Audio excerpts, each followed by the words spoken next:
વેરાવળના સુપાસી ગામે નાણાંની લેતી દેતીના કજિયામાં યુવકની તીક્ષ્ણ હથિયારના ઘા ઝીંકી હત્યા। 4 આરોપીઓને ગણતરીની કલાકોમાં ઝડપી ધરપકડ કરતી Gir Somnath LCB police.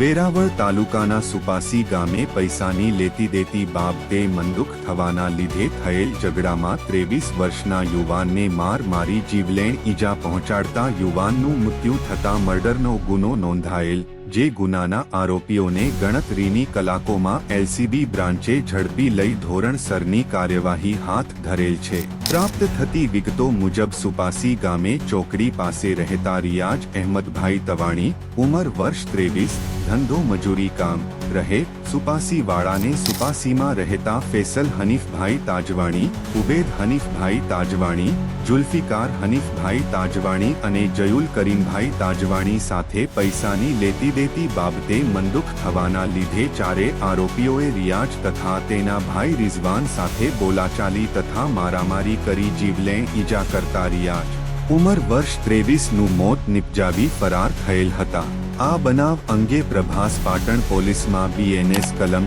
103(1), 115(2), 118, 352, 54 GP act કલમ 135 મુજબ ગુનો નોંધાયેલ છે। આ મર્ડરના બનાવ અંગે જૂનાગઢ રેન્જ આઈજીપી નિલેશ જાજડિયા, જિલ્લા પોલીસ અધિક્ષક મનોહરસિંહ જાડેજા દ્વારા આરોપીઓને તાત્કાલિક પકડી પાડવા સૂચના આપતા એલસીબીના ઇન્ચાર્જ પોલીસ ઇન્સ્પેક્ટર એબી જાડેજાના માર્ગદર્શન હેઠળ police sub inspector A C Sindhav, ASI Govindbhai Vansh, Naravansinh Gohil, Ramdevsinh Jadeja, Ajitsinh Parmar, Bhupendrasinh Chavda, police head constable Natubha Basiya, missing persons સ્ક્વોડના police head constable Narendrabhai Patat, SOG in charge police inspector N A. Vaghela, ASI Devdanbhai Kumbharvadiya, Prabhas પાટણના પીઆઈ એમ.વી. પટેલ સહિતના સ્ટાફ પેટ્રોલિંગમાં રહેલ તે દરમિયાન એલસીબીના એએસઆઈ ગોવિંદભાઈ વંશ,